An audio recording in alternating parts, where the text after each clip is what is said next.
आप सात संगति से जुड़े हुए हैं। आपको सात संगति की हर क्रिया का पता है। दास पीठ पीछे कुछ नहीं बोलता।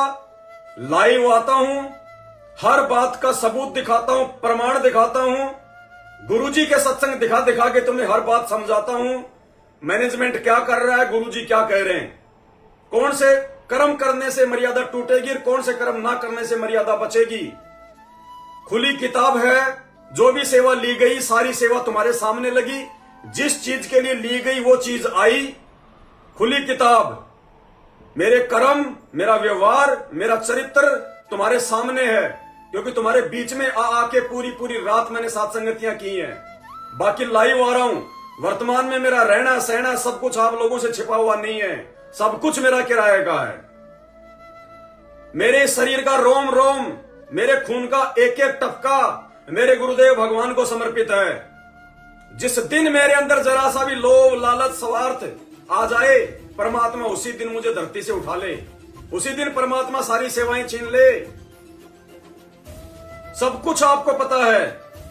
उसके बावजूद भी यदि आप इन ऑडियो को देख के, इन वीडियो को देख के वो गुरुजी की है या नहीं है, लेकिन ज्ञान आधार से यदि निर्णय नहीं किया, गुरुजी के सत्संग रूपी वचनों से वर्तमान में यदि वो गुरुजी की भी आ रही हैं, कोई दिक्कत नहीं है, ओरिजिनल है, कोई बात नहीं। आने दो, परीक्षा का समय है। भगवान तो कोई भी परीक्षा ले सकता है, लेकिन हमारे लिए क्या कहा परमात्मा ने, जब तक ना देखे निज नैना तब तक ना माने गुरु के बहना। जब तक अपनी आंखों से ना देख लो और कानों से ना सुन लो, तब तक हमने गुरुजी के वचनों को भी नहीं मानना। गुरुजी के वचनों को नहीं मानने का मतलब, कोई थर्ड पर्सन यदि गुरुजी के आड़ लेके हम यदि तोड़ेगा, भ्रमित वो करेगा कि भाई गुरुजी का आदेश आ गया, तो कहते हैं वो बातें हमने नहीं माननी जब तक हमारे गुरुजी साक्षात विष्णु भगवान की तरह सामने प्रकट ना हो जाएं। पीठ पीछे चाहे उनका ओरिजिनल ऑडियो आ रहा है, चाहे वीडियो आ रहा है, देखो सुनो, देख और सुन के जो ज्ञान आधार से है, जो उनके सत्संगों से मेल खाता, उसको फॉलो करो, नो प्रॉब्लम, मैं भी करता हूं। लेकिन जो उनके ज्ञान के विपरीत होगा, और वो भले ओरिजिनल ऑडियो में कह रहे हैं, वीडियो में कह रहे हैं ओरिजिनल में जेल से, लेकिन यदि उनके सत्संग रूपी ऑडियो वीडियो से मेल नहीं खाएगा, कौन सी ऑडियो वीडियो, हिसार जेल से आने वाली भले ही उनकी ओरिजिनल ऑडियो वीडियो है, वो हिसार जेल वाली ऑडियो वीडियो लेटर यदि गुरुजी के सत्संग रूपी ऑडियो वीडियो से मेल नहीं खाएगी, उनकी पुस्तकों से मेल नहीं खाएगी, हम नहीं मानेंगे बिल्कुल भी। पवन दास गुरुद्रोही है। हमें सात संगति छोड़नी है। क्या करना है क्या नहीं करना, किसने कह दिया किसने नहीं कह दिया। अगर वो गुरुद्रोही है तो गुरुद्रोही की परिभाषा गुरुजी ने बता रखी है कि गुरुद्रोही कौन होता है, गुरुद्रोही के जो कर्म होते हैं वो कैसे होते हैं। अरे गुरुद्रोही तो गुरुजी को गालियां निकालेगा। गुरुद्रोही क्या करेगा, भक्तों को तोड़ेगा, जैसे कमाल तोड़ रहा था साइलेंट। गुरुजी तो भक्तों के मनोबल को तोड़ेगा, भक्तों को दूसरे पंथों में लेके जाएगा। अरे गुरुद्रोही को क्या मतलब है पूरी पूरी रात बैठ के अपना थूक बिलोने का, गुरुजी के प्रति लोगों का विश्वास बढ़ाने का। ये गुरुद्रोहियों के काम होते हैं क्या? ये गुरुद्रोही शब्द, ये परीक्षा है संगत की 2014 से। ये गुरुद्रोही शब्द संगत की परीक्षा है। जैसे दुनिया वाले देशद्रोही की परिभाषा नहीं समझ पा रहे, जो संत रामपाल जी पे लगा दी गई धारा देशद्रोह की, दुनिया देशद्रोही की परिभाषा नहीं समझ पा रही कि देशद्रोही क्या होता है, उसके लक्षण क्या होते हैं। और ये संगत दुनिया वालों से गई गुजरी, दुनिया को तो ज्ञान नहीं है इसलिए नहीं समझ पा रही। भक्तों को तो परमात्मा ने 28 साल तक ज्ञान दिया, उसके बाद भी गुरुद्रोही कौन होता है, क्या उसके लक्षण होते हैं, परिभाषा नहीं पहचान पा रहे। ये परीक्षा है और एक एक बात का जवाब लेगा वो बाप आने के बाद, बाहर आने के बाद एक एक बात का जवाब लेगा। असली नकली की यही छटनी हो जाएगी। तो भाई और बहनों, यदि आपने देख लिया कि कौन गुरुद्रोही और कौन गुरुद्रोही नहीं है, जो सामने जो कर्म कर रहा है वो क्या है, वो गुरुद्रोही वाले हैं या फिर गुरु जो है मतलब मुखी वाले हैं, उसके बाद यदि ज्ञान आधार से आपको सब कुछ सही लग रहा है कि सब कुछ गुरुजी के नियम और वचनों में रह के किया जा रहा है, वो गलत नहीं कर रहा और सात संगति बिल्कुल सही है, कुछ भी गलत नहीं है, हमारा विश्वास बढ़ रहा है, हमारी लगन लग रही है हमारे गुरुजी में, ज्ञान आधार से मजबूत हो रहे हैं और ना हमें कोई प्रॉब्लम ना कोई परेशानी, परमात्मा पल पल साथ में है। और चाहे हमें कोई कुछ भी कहे, कुछ भी भड़काए, ये फाइनल समय चल रहा है। कोई कितना भी हमें नकली ऑडियो वीडियो या असली ऑडियो वीडियो, लेटर, नकली आदेश, पीले पर्चे, कुछ भी दिखा दिखा के तोड़ने का प्रयास क्यों ना करे, हम साध संगति से उस समय तक नहीं हटेंगे। साध संगति से हम उस समय तक अपने पैर पीछे नहीं करेंगे जब तक हमारे गुरुजी विष्णु भगवान की तरह राजा हरिश्चंद्र के सामने आके और सामने प्रकट होके ना कह दें कि कौन गलत है कौन सही है, तब तक हम किसी की नहीं मानेंगे, चाहे कोई भी क्यों ना हो। तो राजा हरिश्चंद्र ने हर प्रकार की यातना सही, लेकिन ज्ञान आधार पे रहा, अपने वचन पे रहा, मर्यादा में रहा, अपने सत पे रहा।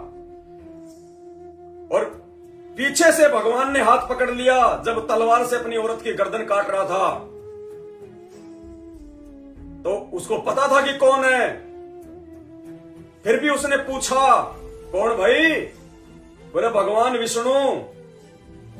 विश्वास नहीं किया उसने कि होगा भगवान विष्णु, लेकिन छुपने से काम नहीं चलेगा, सामने आ, अगर भगवान है तो तब मानूंगा। तो ये ऑडियो वीडियो, ये लेटर, ये भैया पीठ पीछे वाली बातें हैं। जब तक सामने नहीं आके कह दें गुरुजी हमारे, या जब तक मेरा और मेरे गुरु का आमना सामना नहीं हो जाए, बिल्कुल ऑडियो वीडियो से नहीं, प्रत्यक्ष, जैसे भगवान विष्णु साक्षात प्रकट हुए राजा हरिश्चंद्र के सामने, उस समय उसने विश्वास किया। तो भैया ज्ञान आधार से आपको लगता है कि पवनदास सही नहीं है, गुरुजी के सत्संगों से यदि आपको लगता है कि पवनदास जो कर रहा हो गलत है, आज और इसी समय पवनदास को छोड़ देना, वरना नरक में जाओगे। ये पवनदास कह रहा है, 9 साल से कहता आ रहा है, मुझे संगत इकट्ठा नहीं करनी, मुझे कोई आश्रम नहीं खोलना, मुझे बाबा नहीं बनना, मुझे बाबा बन के अगले जन्म में संजय की तरह गधा नहीं बनना। मैं केवल अपना शिष्य धर्म निभा रहा हूं अपने गुरुजी के प्रति। जब तक मेरे गुरुजी जेल में है और उनके नाम पे संगत को लूटा और ठगा जा रहा है, उनकी मर्यादा तोड़वाई जा रही है, तो परमात्मा ने मुझे ज्ञान देके मुझे जो के बड़ा बना दिया।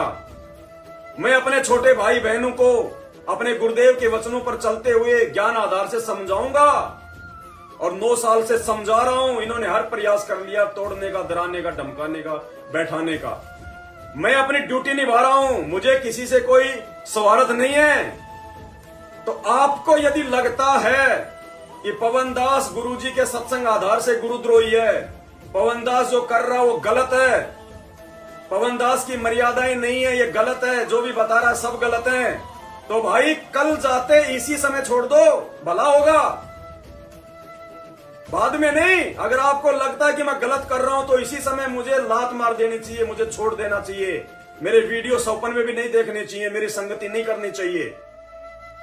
और यदि आपको लगता है कि पवनदास बिल्कुल सही कह रहा है और हमारा गुरु भाई है, और ये गुरु भाई हमारे ओरिजिनल गुरु सतगुरु रामपाल जी भगवान के अंदर हमारी दृढ़ आस्था कर रहा है, लगन लगा रहा है, हमारे विश्वास को बढ़ा रहा है, हम दिन प्रतिदिन हमारे गुरुजी के प्रति दृढ़ होते जा रहे हैं, कोई गलत नहीं कर रहा, बिल्कुल सत्संगों के अनुसार है। एक भी पॉइंट कोई माई का लाल 9 साल हो गई आज तक पवनदास को गुरुजी के ज्ञान आधार से जो गलत साबित कर दे, एक भी सामने नहीं आया। एक भी ऐसा भगत इस संगत में आज तक कोई नहीं सामने आया जो ये कह सके कि मुझे पवनदास ने नामदान दिया, मैंने पवनदास से नाम दीक्षा ली। एक भी भगत ये नहीं कह सकता कि मैंने पवनदास को ज्योति का पैसा दिया, मैंने पवनदास को पाठ प्रकाश का पैसा दिया। एक भी भगत ये नहीं कह सकता कि पवनदास ने संत रामपाल जी के खिलाफ एक शब्द भी बोला हो। एक भी भगत ये नहीं कह सकता कि पवनदास ने मुझे दूसरे पंथ में जाने की सलाह दी, मुझे गुरुजी की भक्ति से नीचे गिराने का प्रयास किया, एक भी। तो भैया यदि आपको इतना विश्वास है मेरे पर नहीं, मेरे ऊपर ना विश्वास कभी आपने करना है, क्योंकि मैं जीव हूं आपकी तरह। देखो ये भक्ति मार्ग है, भगवान ने इस कुत्ते को बहुत सोच समझ के खड़ा किया, बहुत विश्वास किया परमात्मा ने इस दास पे। तो मैं कैसे अपने भगवान का विश्वास तोड़ दूंगा? मैं काल के फेंके हुए टुकड़ों पे नहीं पड़ूंगा भाई। यदि ऐसा कोई समय आ गया तो खुद पीछे हट जाऊंगा संगत से हाथ जोड़ के कि भैया आज के बाद में तुम जानो, तुम्हारा काम जाने। लेकिन जब तक आपको लगता है कि बिल्कुल साध संगति सही है और साध संगतियों के माध्यम से जो भी बताया जा रहा है बिल्कुल ओके एक्यूरेट, तो भाई उस समय तक किसी पर भी यकीन मत करना, चाहे कोई कितना तोड़ने का प्रयास करे विश्वामित्र की तरह। नकली ऑडियो दिखा के या असली ऑडियो दिखा के, नकली वीडियो या असली वीडियो दिखा के, लेटर निकाल के, पीले पर्चे निकाल के, डरा के, धमका के तुझे गुरुजी से मिला देंगे, तुझे ये कर देंगे। भैया उस समय तक विश्वास मत करना यदि ज्ञान आधार से तुम्हें सही लग रहा है तो। जब तक विष्णु भगवान की तरह आपके गुरुजी आपके सामने खड़े होके या आप अपने गुरुजी के समक्ष प्रत्यक्ष साक्षात्कार रूप में, शरीर रूप में आमने सामने खड़े होकर जब तक बात ना कर लें कि क्या सही है और क्या गलत है। इस राजा हरिश्चंद्र की कहानी का यही निष्कर्ष है, यही सारांश है। राजा हरिश्चंद्र ने कहा कि भगवान सामने आ जाओ, हाथ पकड़ने से काम नहीं चलेगा। बहुत छुप छुप के लीला कर ली, नहीं तो छोड़ दो हाथ, हम तो चल ही रहे हैं जैसे हम चलते आए। तो भगवान को फिर मजबूरन सामने आना पड़ा, अपने भगत पे प्रसन्न होकर उसको आशीर्वाद देने के लिए, उसको वरदान देने के लिए। तो भाई और बहनों, ये परीक्षा का अंतिम समय, लास्ट समय है ये, और इस समय वो काल उतना ही जोर लगाएगा तोड़ने का, उसको पता है कि ये पास होने वाला है। आप भी ये दृढ़ विश्वास कर लो कि यदि पवनदास ज्ञान आधार से सही है, सात संगतियां सही है, तो भैया जब तक गुरुजी सामने आके नहीं कह देंगे कि ये गलत है, तब तक हम इसको गलत नहीं मानेंगे। और जिस दिन गुरुजी सामने प्रकट होके कह देंगे, आमने सामने होके कह देंगे कि ये गलत है, सात संगतियां गलत है, उस दिन के बाद हम पवनदास का सपने में भी मुंह नहीं देखेंगे। इस प्रकार से भाई और बहनों हमने दृढ़ रहना है।